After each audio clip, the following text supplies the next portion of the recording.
Sunt Dorin Boabeș și asculți Mind Architect Podcast, un proiect susținut de OTP Bank.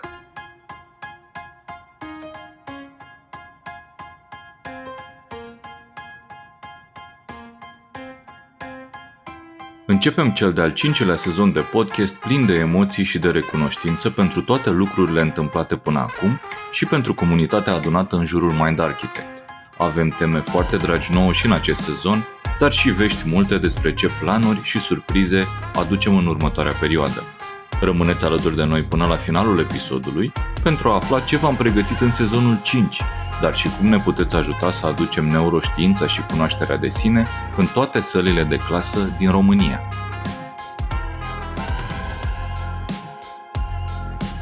Salutare, trupă! Din experiența episoadelor de până acum, știm că episodul ăsta introductiv din fiecare sezon, episodul 0, este cel mai puțin ascultat episod dintr-un sezon, doar că în cazul ăstuia am marea rugăminte să ne dați o șansă și să-l ascultați până la final. Vă rog asta pentru că, pe lângă a face o prezentare a ce urmează să auziți în sezonul ăsta, în termen de episoade, avem foarte multe vești, mare majoritate dintre ele vești la care ați contribuit și voi, cei care ne ascultați și ne sprijiniți. Aia de care eu sunt în mod particular mândru și foarte fericit să vă putem spune este că din septembrie urmează să ducem neuroștiința în toate școlile din România și dacă rămâneți cu noi în episodul ăsta o să vă povestim despre neuroștiința la clasă.ro. Înainte de a ajunge acolo, ca la fiecare episod introductiv, vreau să vă zic două vorbe despre evoluția ascultărilor și mulțumiri pe care le avem de adresat, că avem multe. La momentul la care înregistrăm noi episodul, sunt aproape 3 milioane de ascultări în Anchor FM. Vorbim despre Spotify, despre iTunes și de 2 ani și un pic, Mind Architect ne aduce dopamină în fiecare zi când căutăm topul, Spotify și iTunes, pentru că ne-ați ajutat să rămânem cel mai ascultat podcast din România. Dragilor, e o bucurie, mândrie și un privilegiu să vedem cât de mulți dintre voi sunteți cu adevărat preocupați și pasionați de subiectele astea și dincolo de numere, vă mulțumesc din tot sufletul pentru toate mesajele pe care le primim săptămânal de la voi pe Facebook, pe Instagram și pe alte mijloace de comunicare. Vă mulțumesc personal pentru ocaziile unice până acum în viața mea în care ne-am întâlnit pe stradă și ne-ați recunoscut și ne-ați oprit să ne spuneți o vorbă bună. Nu-mi imaginam că pot să trăiesc asta, mai ales la noi în țară, făcând un podcast despre neuroștiință și psihologie. Deci mulțumim din suflet. Și să vorbim acum și despre mezinul familiei care a ajuns cumva să fie mai ascultat decât părintele original și anume YouTube. Pe YouTube, din august 2020, Luci, zic bine? Da, un an. De un an, avem peste 101.000 de abonați. Sunteți 101.000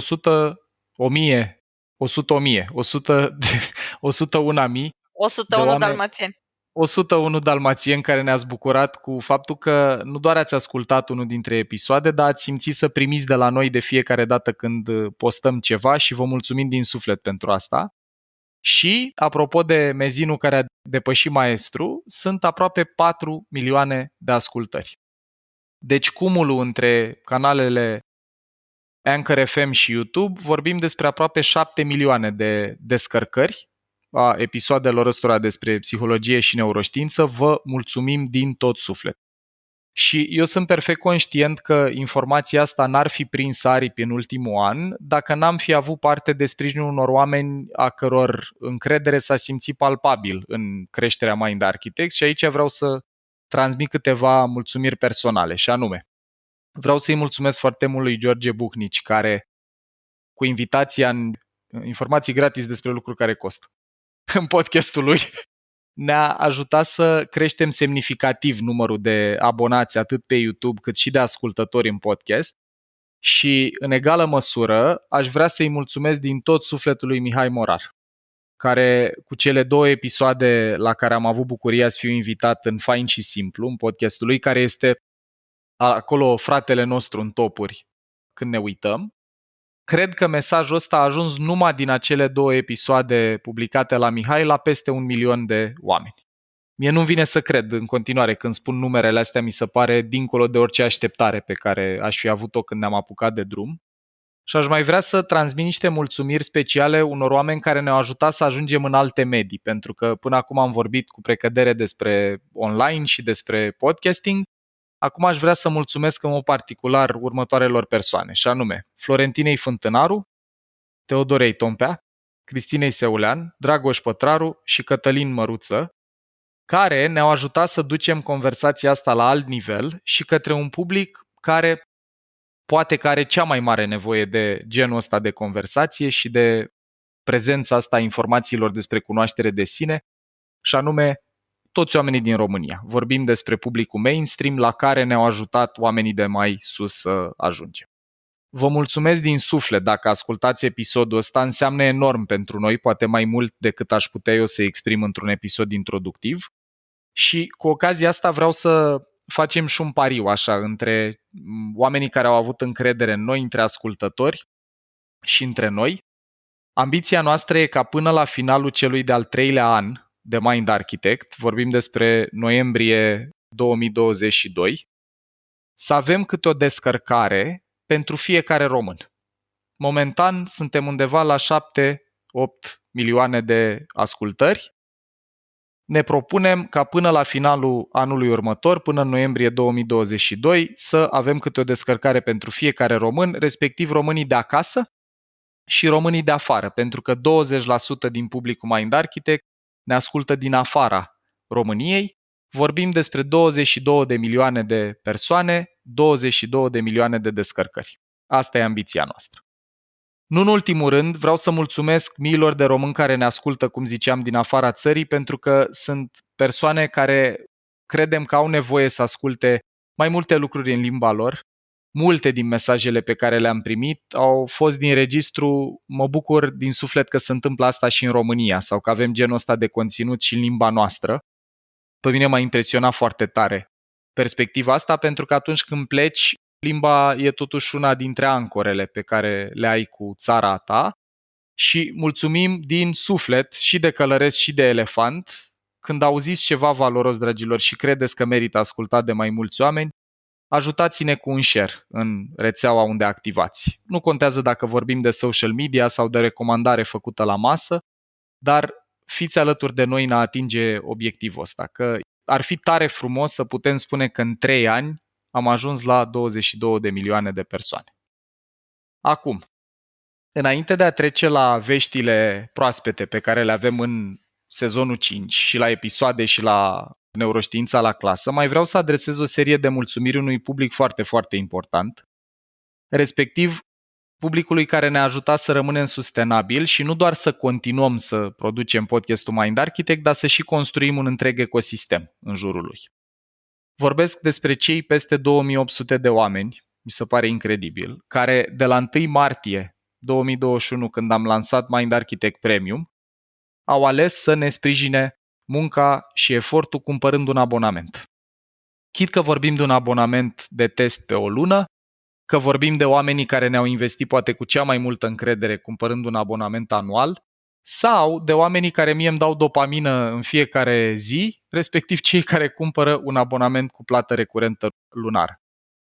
Și E frumos Paul, cum... că, Te rog, Luci. că apropo de abonamente lunare, cred că ar trebui să adresăm mulțumiri și oamenilor care ne-au sprijinit în inițiativa Luna Copilului, când am reușit să dăm 104 abonamente pentru că i-au cumpărat abonamente anuale și către profesorii din organizația Teach for Romania, care cu siguranță vor fi utile și în neuroștiința la clasă despre care povesteai tu. Despre asta e vorba. Sunteți oamenii cărora vă datorăm poate că cele mai călduroase mulțumiri, pentru că nu știu cât se vede neapărat din exterior, dar e foarte mult efort în spatele a tot ce înseamnă Mind Architect, de la rezumatele vizuale de pe platforma Premium, la construcția platformei, la neuroștiința la clasă, la episoadele de podcast, la sesiunile din YouTube în care răspundem întrebărilor, și vă mulțumim din suflet că ne ajutați să ne putem imagina nu doar să continuăm ce facem, ci să și creștem și să scalăm asta. Apoi, trebuie să mulțumesc unui partener care, deși nu e foarte prezent cu vocea alături de noi, e prezent în fiecare episod din podcastul Mind Architect, și anume OTP Bank. Sunt organizația care au ales să ofere colegilor lor abonamente la Mind Architect Premium. Jumătate din organizație are acces la conținutul de acolo. Pentru mine ăsta e un exemplu de walking the talk. Nu doar să alegi să sprijini un podcast, să sponsorizezi un podcast, dar să și crezi destul în mesajul respectiv încât să faci mesajele alea disponibile mai mult decât strict în podcastul gratuit angajaților tăi. Și pentru genul ăsta de aliniere și de consecvență, eu nu pot să nu le mulțumesc din nou celor de la OTP. Și nu pot să spun decât că fără genul ăsta de sprijin, atât încrederea de a ne invita să dăm mesajul mai departe pe diferite platforme media, cât și mulțumirile pe care le primim de la voi, cât și sprijinul financiar, nu am fi avut cum să ducem proiectul la amploarea pe care a căpătat-o, să avem încredere că îl putem continua. Așa că mulțumim din suflet. Am mâncat multe minute cu mulțumirea asta, dar cred că totuși suntem într-o țară în care trebuie să învățăm să facem asta mai des și să luăm mai puțin lucrurile for granted, cum se zice, drept de-a gata. Și acum, momentul pe care eu l-am așteptat cel mai mult de când am gândit episodul și structura asta a episodului introductiv este cel în care vă vom da o veste nouă, și anume că am primit multe întrebări de la voi legate de bluze, tricouri și ce altceva ați mai văzut la echipă. Așa că vă anunț că de la 15 august am deschis oficial shop-ul Mind Architect. Dar nu asta de-abia așteptam să fac, ci avem un om foarte drag nouă care s-a ocupat de realizarea acestui magazin și care îl păstorește. O persoană care e în egală măsură atât shop manager la Mind Architect, cât și sufletul care îmi ridică mie cortizolul de pe umeri în fiecare zi în practica de training, coordonatorul de programe al trainingurilor Mind Architect, și anume Alexandru Lazar, pe care îl veți auzi pentru prima dată și cu vocea, deși cu siguranță, dacă ați lucrat training cu noi până acum, ați avut parte de interacțiune cu el. Salutare, dragul meu, bine ai ajuns și cu voce aici. Salutare, Paul, salutare tuturor.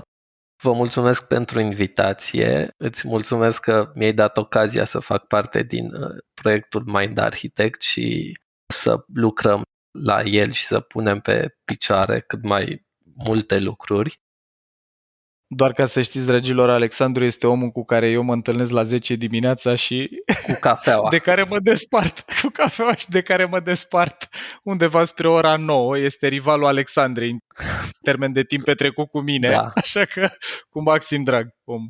Bun. Acum, legat de shop, este un proiect în care noi credem foarte mult. Sperăm că și vouă o să vă aducă cât mai multă bucurie și produsele pe care le veți găsi aici sunt pe placul vostru și să le purtați cu drag.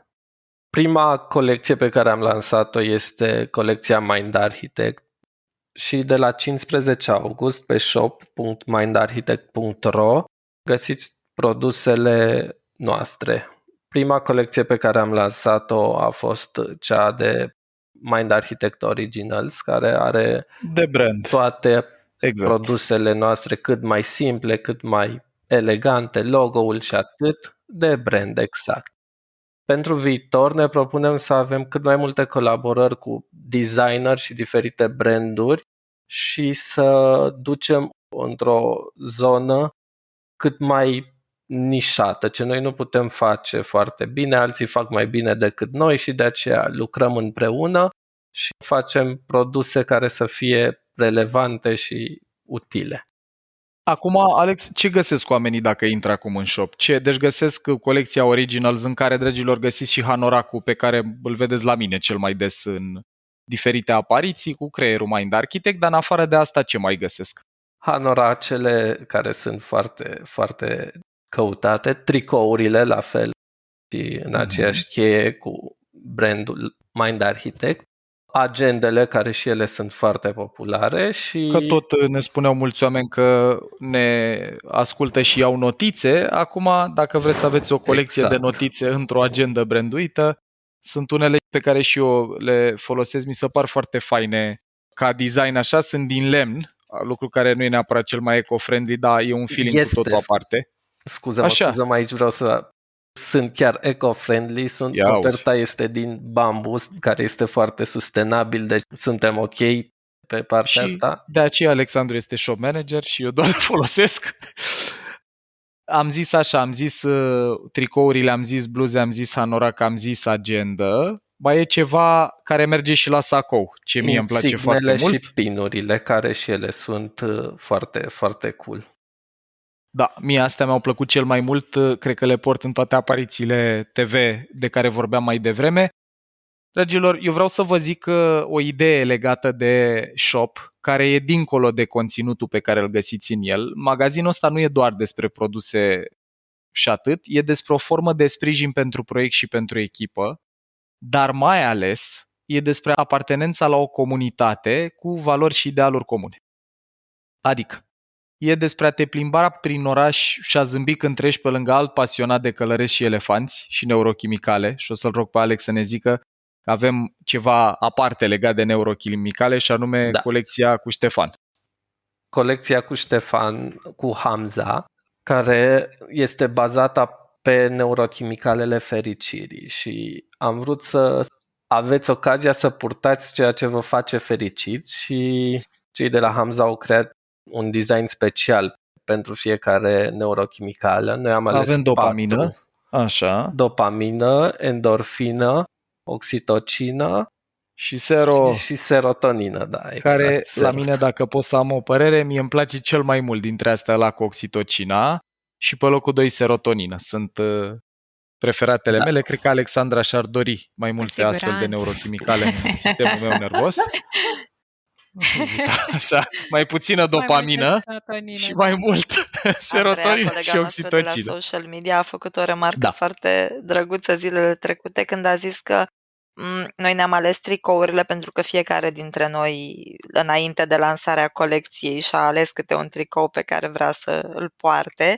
Le-am ales în funcție de neurochimicalul care e cel mai prezent în viața noastră. Și eu, dacă zic că mi-am ales unul din fiecare, subliniază ideea că eu funcționez pe dopamină. În sensul că trebuie să am unul din fiecare. Deci, da. Și, dragilor, vă mai zic și că sunt disponibile în alb și negru. Corect, Alex? Da, sunt disponibile în alb și negru. SML, avem și XL? Și XL, pentru că se tot cere și vom aduce și la următorul refill și Mind Architect Originals în varianta XL. Minunat! Deci, încă o dată, dragilor, mulțumim din suflet și, Alex, mulțumesc că a fost și ieșirea la apă. Exact. Sper să te avem în mai multe episoade introductive. Din ce în ce mai bine, de aici încolo. Că e foarte bine. La Alex, ce puteți să simțiți este și doza de perfecționism aici, ca să facem și analiză neuro în timpul episodului introductiv, că așa ne e datina. Bun. Dragilor, următoarea idee, următorul reper din episodul nostru introductiv este să vă povestim ce puteți să ascultați în sezonul 5. Dorin. Bun. Haideți să vedem ce v-am pregătit pentru sezonul 5 și, așa cum am mai zis-o și în alte episoade introductive, vreau să vă apăs un pic certitudine în mod pozitiv. La ora în care noi înregistrăm acest episod introductiv, dragii mei, avem deja toate episoadele înregistrate. Deci ceea ce vă vom spune că veți auzi în sezonul 5 este o certitudine, nu este o premoniție. Dar înainte de a intra în tematica episoadelor din sezonul 5, aș vrea să împărtășesc cu voi două idei. Așa cum bine știți, eu mă prezint cam așa. Eu sunt Dorin și sunt pasionat de leadership. Și prima idee pe care vreau să o împărtășesc este despre pasiune. Cred că ceea ce noi am reușit până acum în Mind Architect a fost să demonstrăm și mai ales să trăim asta. Pasiunea lui Paul pentru neuroștiință a fost cumva catalizatorul și în mod vizibil motorul nostru. Atât în episoade cât și în aparițiile lui la televizor și în diverse canale de social media. Mie îmi place foarte mult când Paul arată această pasiune. Iar eu sunt fascinat, drăguțul, că nu v-ați plictisit până acum, pentru că eu autentic trebuie să zic asta și de față cu oamenii, că Eu, după ce, nu știu, mai apăream la o emisiune sau ceva, eu nu mă urmăresc pe mine însumi, dar ajungeam acasă să o găsesc pe Alex uitându-se sau să primesc un mesaj de la Dorin sau de la Dana că ce frumos a fost sau lucruri de felul ăsta și vreau să vă mulțumesc sincer pentru asta, că nu v-ați plictisit în anii ăștia de mine și de informația asta. Mai, Paul, apropo, mersi de paranteza asta, uite, împărtășesc o istorioară. Am fost în vara asta în concediu în Grecia și am mers cu mașina 9 ore. Dar în alea 9 ore, eu și Dana, am ascultat Brain Food-uri și episoade de Mind Architect și am prins și o emisiune live în care tu prezentai la Eurosport. Adică, cum să spun, nu numai că nu ne-am plictisit, dar dimpotrivă ne notăm în agenda, ca nu cumva să uităm. Așa, repetiție și asociere. Îți mulțumesc din suflet. Pentru că e pasiune, Paul, și pasiunea e cumva unul din cei mai importanți ingredienți ai succesului. Și e dovedit științific asta, avem și noi în platformă Mind Architect un brain food despre pasiune. Deci pasiunea ne-a pornit și ne-a dus până aici și ne va duce mai departe. Și absolut toți cei care suntem în echipă și, dragii mei, l-ați auzit și pe Alexandru înainte. Alexandru, cu vocea lui calmă, este un om extrem de pasionat. Toți suntem pasionați, toți cei pe care ne auziți cu vocile, toți colegii care sunt în back office, toți împărtășim și funcționăm pe pasiune. Și al doilea cuvânt care vreau să-l împărtășesc acum este leadership. Ideea mea de leadership e în felul următor. E un domeniu vast studiat și aplicat, cu multe fațete, însă e o definiție comună. Influența. Influența e un ingredient care apare cam în toate definițiile de leadership. Și aici mă refer la aspectele simple, pragmatice. Dacă în viața mea sau a fiecăruia dintre noi influențezi pe cineva în a-i fi lui mai bine, ești un lider. Ești lider ca părinte, ca învățător, ca antreprenor sau angajat. Și e un aspect extrem de important care mie îmi place foarte mult în leadership. Adevărații lideri, cei care influențează, și aici nu vorbesc despre manipulare, constrângere sau rolurile astea de formale într-o organizație, ci efectiv de a influența în mod pozitiv. Deci leadership-ul adevărat este a acelora care o fac neavând o funcție sau o titulatură pentru asta. Și chiar vreau să zic asta, că pentru mine a contat și contează enorm, pentru că eu lucrez într-un domeniu în IT de 30 de ani. Cumva sunt și într-o organizație unde am o funcție de conducere și o organizație cu câteva mii de oameni sau în industria de IT în care lucrez, am cunoscut în ăștia 30 de ani foarte mulți oameni și cumva am avut multe momente în care trăiam sindromul impostorului. Oare oamenii mă ascultă pentru că trebuie să mă ascultă? Pentru că eu sunt acolo pus și ei trebuie să mă ascultă? Iar leadership-ul pe care Mind Architect îl emană în comunitatea asta înseamnă că oamenii ne ascultă pentru că vor, nu pentru că trebuie, nu-i obligă nimeni. Iar cei pe care comunitatea noastră îi atrage, oamenii care se afiliază pentru că vor, pentru că au nevoie de această influență pe care o dau mai departe, nu pentru că trebuie, ci pentru că vor. Și recomandările pe care voi le faceți, cei care ne ascultați, prin share-urile pe care le distribuiți, prin voucherele de abonament pe care le faceți cadou altora pentru a influența în mod pozitiv, înseamnă leadership. Eu așa mă definesc. Eu sunt Dorin și sunt pasionat de leadership și am ținut să vorbesc un pic despre pasiune și despre leadership. Pentru că în sezonul 5 sunt foarte multe lucruri, o să simțiți pasiune și o să simțiți influență în tot ceea ce v-am pregătit. Și acum aș vrea în scurtele minute pe care le-am alocat noi pentru prezentarea sezonului 5 să vorbim un pic despre temele pe care le-am abordat și o să invit pe rând pe colegii mei să ne spună care sunt episoadele lor preferate. Paul. Păi, dragul meu, că tot ai vorbit tu despre pasiune, astea sunt episoade care cred că ne-au pasionat personal. La mine sunt două care mi-au rămas în minte foarte tare din ce am înregistrat în sezonul ăsta, și anume. Unul e o obsesie foarte veche de ale mele și anume proces și conținut în educație, așa se cheamă, și acolo o să vorbim despre ce învață elefantul când călărețul trebuia să învețe pe din afară crezul. sau Când a domnit Ștefan cel Mare sau Tabelul Mendeleev. E despre care ne sunt liniile de cod emoționale și care e procesul prin care se întâmplă de fapt învățarea care rămâne cu noi toată viața, în timp ce ne concentram pe a memora capitale sau ani de domnie sau alte lucruri de felul ăsta. E una din ideile de care eu sunt foarte atașat și sper mai ales educatorilor, profesorilor, oamenilor care activează în educație formală sau informală să îi ajute și să le aducă valoare. Iar al doilea, care e din cu totul alt registru, este povestea de viață a unui prieten care de la angajat în companie în urmă cu câțiva ani, cu un salariu de 800 de euro, a ajuns de la zero, fără moșteniri, fără să câștige la loto, milionar, exploatând un anume tip de afacere, dar mult mai important, un anume tip de mindset. Și aș vrea să vă anunț că în sezonul 5 o să auzim povestea unui om care a trecut de la angajat la antreprenor, de la o persoană care visa la o persoană care își trăiește propriile vise, respectiv povestea lui Alex Hudițan. Super! Deci așteptăm cu interes să ascultați și să ne dați feedback despre episoadele cu proces și conținut în educație și cel cu Alex. Luci, care ar fi episoadele tale preferate? Mulțumesc, Dorin. Pentru mine, Dorin, sezonul 5 e unul care mi-a plăcut extraordinar cap-coadă, dar am selectat 2 episoade preferate și primul a fost cel mai dificil de înregistrat pentru mine și e despre un lucru pe care noi îl spunem foarte des și în podcast și în materialele din mindarchitect.ro, și anume că nu contează ce trăiești, contează ce înțelegi din ce trăiești. E un episod despre narativ personal, iar motivul pentru care a fost dificil e că m-am folosit și ne-am folosit pe mine ca și studiu de caz pentru episodul ăsta. E unul mai amplu, mai lung, dar care sperăm să aducă la fel de multă valoare cum aduce pentru noi conceptul ăsta și oamenilor care îl ascultă.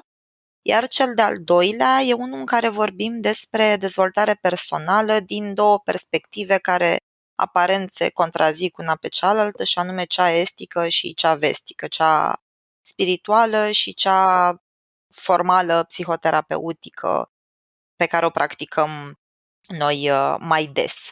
Astea sunt cele 2 episoade care mi-au plăcut mie cel mai mult din întreg sezonul. Super, Luci! Mersi frumos! Alexandra! Da, Dorin, îți mulțumesc! Eu am selectat tot așa 2 episoade la care am avut și bucuria să particip alături de voi. Primul este cel despre narcisism și odată cu acest episod am făcut introducerea către tulburările de personalitate. Ce îmi doresc și ne dorim este să abordăm cât mai multe astfel de teme din zona de sănătate psihică, lucru care pe mine mă bucură mult, mai ales că avem ocazia în felul ăsta să aducem o perspectivă diferită asupra subiectului, una în care așa numitele tulburări sau boli psihice, cum au fost foarte mult timp denumite, sunt de fapt strategii de adaptare în urma unor experiențe adverse din copilărie sau unor experiențe traumatice.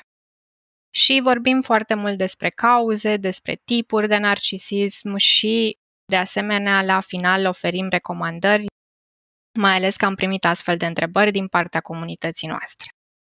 Al doilea episod este cel despre procrastinare. De asemenea, și pe această temă am primit multe întrebări din comunitate referitoare la tema procrastinării, pe care am abordat-o și într-un episod de MA Live. Și vorbim aici despre ce este și ce nu este procrastinarea, dorindu-ne de asemenea să înlăturăm ideea asta îndelung vehiculată, conform căreia procrastinarea e o problemă de time management sau de productivitate. Și vă las așa un pic în suspans, nu vă dau și concluzia episodului, dar sperăm să vă aducă o perspectivă diferită și să vă uitați cu mai multă compasiune și înțelegere asupra voastră. Mulțumesc frumos, Alexandra! Și eu? Și ultima, dar nu cea din urmă, Dana. Mulțumesc, Dorin! Salutare tuturor! Mi-am ales și eu 2 episoade, să zic așa, preferate. Vorbim în general cu plăcere despre persoane carismatice și e interesant să aflăm ce este carismă. să vedem dacă este o abilitate cu care ne naștem sau o putem dobândi. Deci, unul dintre ele este despre carismă. Și al doilea, despre intuiție. Pentru mine personal a fost și este super de interes această intuiție. Cum ne ajută să luăm decizii, cât să ne lăsăm în baza ei și ce recomandări ne oferă Paul, vă așteptăm cu drag să ne urmăriți în sezonul 5. Mulțumesc frumos, Dana.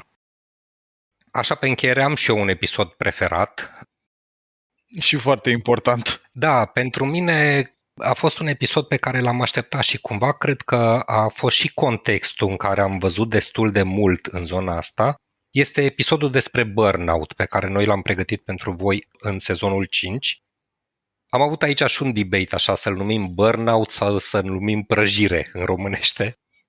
Dar burnout-ul e un subiect care a apărut destul de mult și, uite, și Paul și noi ca echipă am avut destul de multe workshop-uri în ultima perioadă prin companii, unde adresam tema asta a stresului, a distresului mai mult, a componentei negative a stresului și limita care cumva duce către burnout.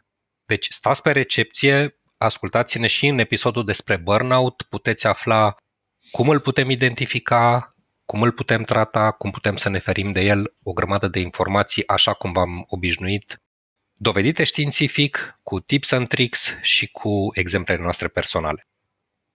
Și că am trecut așa un pic în revistă episoadele din sezonul 5, mai avem un proiect important pe care vrem să vi-l aducem. A făcut Paul o mică introducere despre el și îl rog să reia ideea. Da, ăsta este de departe momentul pe care eu îl așteptam de cel mai mult timp, cred. Nu-mi imaginam că o să se întâmple atât de repede și vreau să vă dau un pic de context și de istorie. Dragilor, probabil că ați observat că odată ce ești expus la genul ăsta de informație, viața nu prea mai e la fel. Îți dai seama ce se întâmplă cu adevărat în interiorul tău când trăiești diferite lucruri, de unde ți se trag, cum poți să faci să le schimbi, cum poți să maximizezi fericire, să reduci stres și așa mai departe. Și eu am avut visul ăsta de foarte mult timp cu ce frumos ar fi, și când zic de foarte mult timp mă refer de mai bine de 10 ani, ce frumos ar fi dacă informația asta ar ajunge la noi cât încă suntem în perioada aia foarte, foarte formativă. Vorbesc aici despre școală în mod particular. Știți, dacă ne ascultați de ceva timp, că eu am multe meciuri cu ce trăim acolo și cu ce efecte pe termen mediu și lung, așa că a apărut o idee inspirată chiar de la feedback-ul vostru, de la feedback-ul comunității, și anume am primit mai multe imagini sau mesaje de la profesori care, în baza episoadelor de podcast Mind Architect, au început să poarte conversații despre cunoaștere de sine, despre dezvoltare personală cu elevii lor. Și am avut bucuria să primim mesaje de la părinți care ne spuneau că copiii lor de 10 ani, de 11 ani au început să vorbească în termen de călăreț și elefant în casă, au început să spună frățiorilor, vezi că la tine acum e elefantul la control, vreau să vorbesc cu călărețul și așa mai departe. Și plecând de la mesajele astea, mie mi-a încolțit în minte ideea asta că poate ar fi o idee grozavă să încercăm cumva să le ducem la clasă, ca orice profesor din România să poată să facă asta.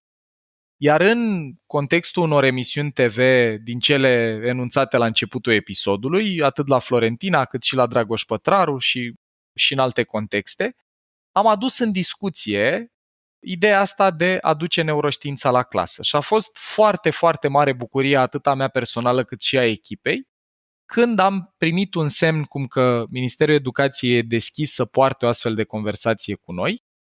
Am întâlnit deschidere cum eu nu-mi imaginam și nu speram și am avut o întâlnire unde am hotărât să demarăm proiectul ăsta. Așa că vă anunțăm că de la 28 septembrie 2021 pe neuroștiințalaclasă.ro vor fi disponibile toate episoadele din podcastul gratuit Mind Architect împreună cu materiale care să sprijine orice profesor din România care vrea să predea astfel de cunoaștere, începând cu clasa a 3-a și până la facultate, să poată să facă asta.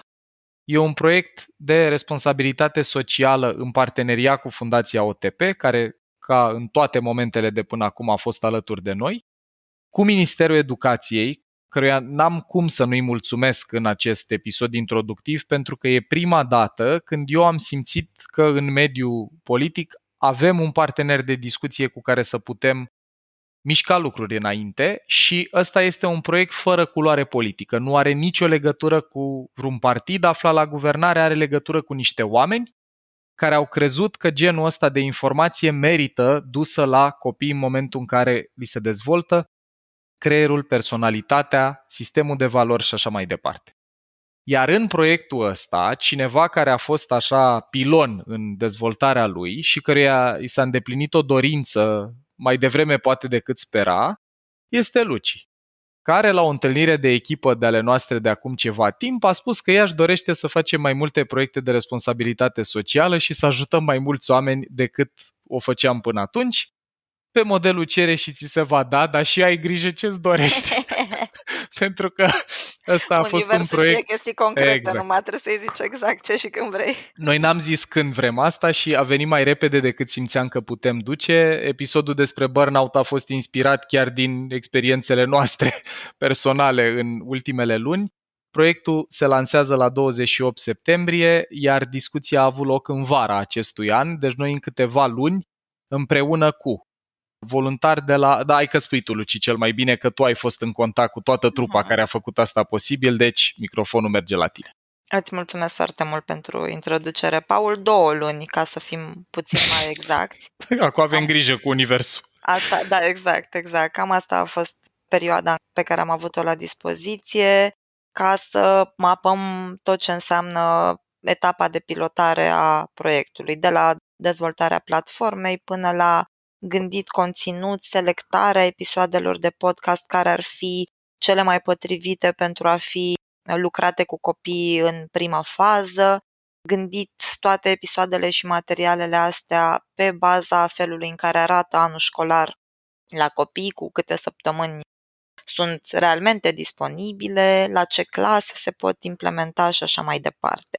Și în sensul ăsta, după cum spuneai tu, într-adevăr echipa cu care lucrăm e una mare și diversă și le suntem extraordinar de recunoscători. Au fost, la mine e foarte autentic acest extraordinar de recunoscători în sensul în care, pentru că sunt tot timpul în contact cu ei, știu cât de mult muncesc, cât de multe discuții am purtat cu ei, ce valoare aduce fiecare, fără de care nu am fi putut sub nicio formă să ne gândim, să ne apucăm de proiectul ăsta cu volumul de încărcare și resursele pe care le avem noi în momentul ăsta.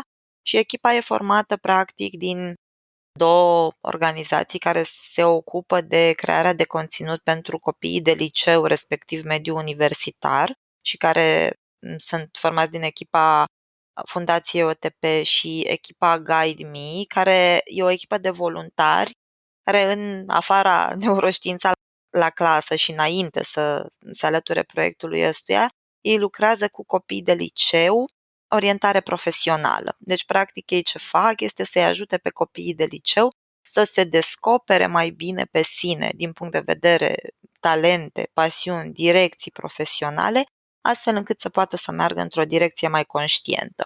Ceea ce e unul dintre pilonii misiunii noastre cu neuroștiința la clasă, iar celelalte 2 echipe au focus pe clasele 3-8, unde copiii sunt mai mici, au un alt nivel de înțelegere, etapele de dezvoltare psihologică sunt diferite. Călărețul e mai slăbuț. Călărețul nu prea avem, exact. Și atunci aceste 2 echipe sunt formate din cadre didactice.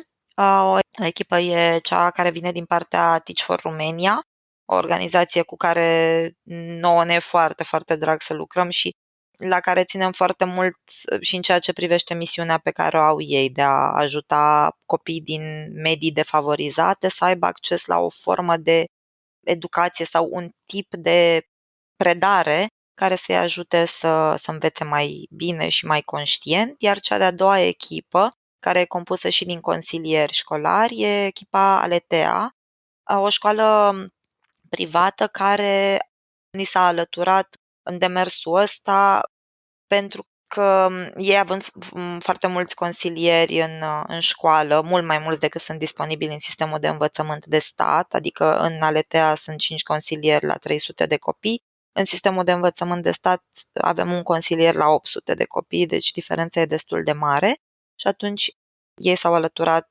proiectului să lucreze alături de Teach for Romania la ghidurile și imediat introduc și ghidurile care vor face parte din neuroștiința la clasă.ro. Practic ce face proiectul e să pună la dispoziție profesorilor de orice tip care predau la clase între clasa 3-a și universitate, materiale pe care noi le numim ghidul profesorului, mapate pe fiecare episod de podcast, care să le dea lor posibilitatea să faciliteze la clasă discuțiile alea cu copiii la nivelul pe care l-au cei mici. Iar în ceea ce privește timing-ul, Paul, căci cred că e foarte important să le spunem oamenilor și asta, într-adevăr, materialele vor fi disponibile oricui își dorește să se alăture inițiativei și să implementeze episoadele de podcast și materialele din ghidul profesorului cu copiii la clasă, începând din 28 septembrie, însă ceva ce pe noi ne ajută foarte mult este ca în faza de pilotare să avem cât mai mulți profesori sau chiar școli care să ne fie alături și să fie în contact apropiat cu noi. Și atunci noi la 1 septembrie vom demara și comunicarea proiectului cu invitația pe care o repet și aici către toți profesorii sau școlile care își doresc să facă parte din faza de pilotare a proiectului, să se alăture și o pot face în prima fază pe rețelele de socializare, pe Facebook și pe Instagram neuroștiința la clasă.ro,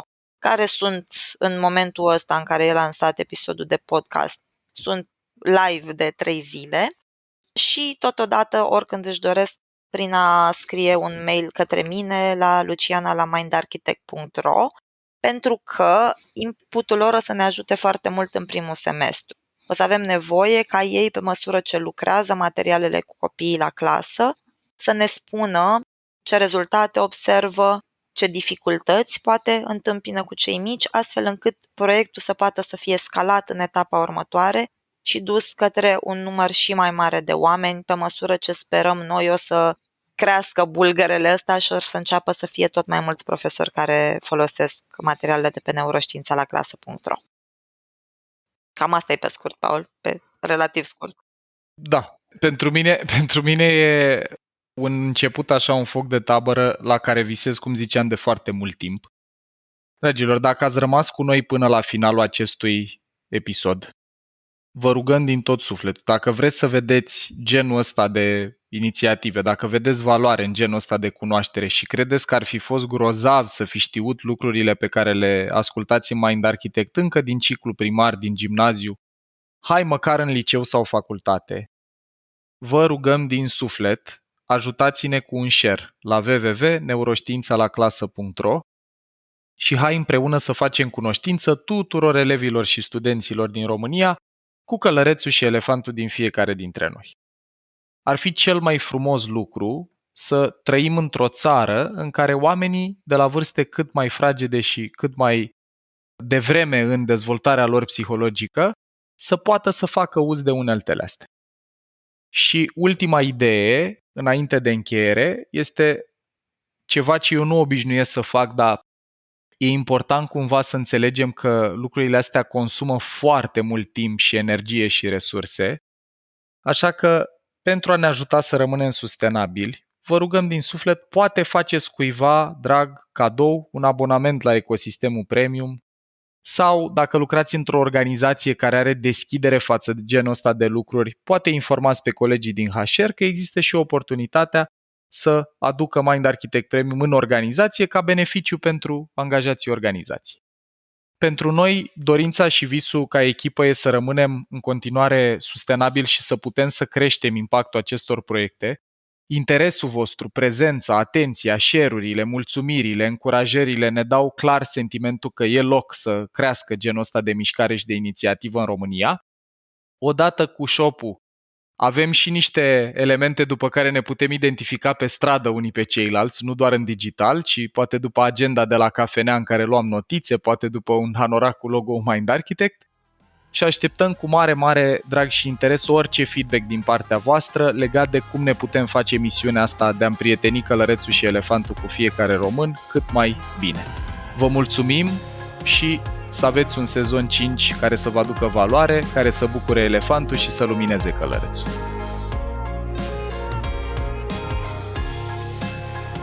Ai ascultat un episod din podcastul Mind Architect al lui Paul Olteanu și al invitaților săi, Dorin, Dana și Luciana. Dacă ți-a plăcut acest episod și îți dorești să afli mai multe, te invităm să descoperi pe mindarchitect.ro un ecosistem de învățare creat special pentru cei care vor să facă neuroștiința și psihologia parte din viața lor de zi cu zi. Podcastul Mind Architect poate fi ascultat în continuare gratuit pe rețele de podcasting precum Spotify sau Apple Podcasts, pe canalul de YouTube Mind Architect sau pe mindarchitect.ro. Și dacă ai în preajma ta alte persoane care crezi că ar avea de câștigat din genul acesta de cunoaștere, ne-am bucurat tare să le dai și lor un share. La episoadele de podcast contribuie cu vocea sa și Vlad Bogos.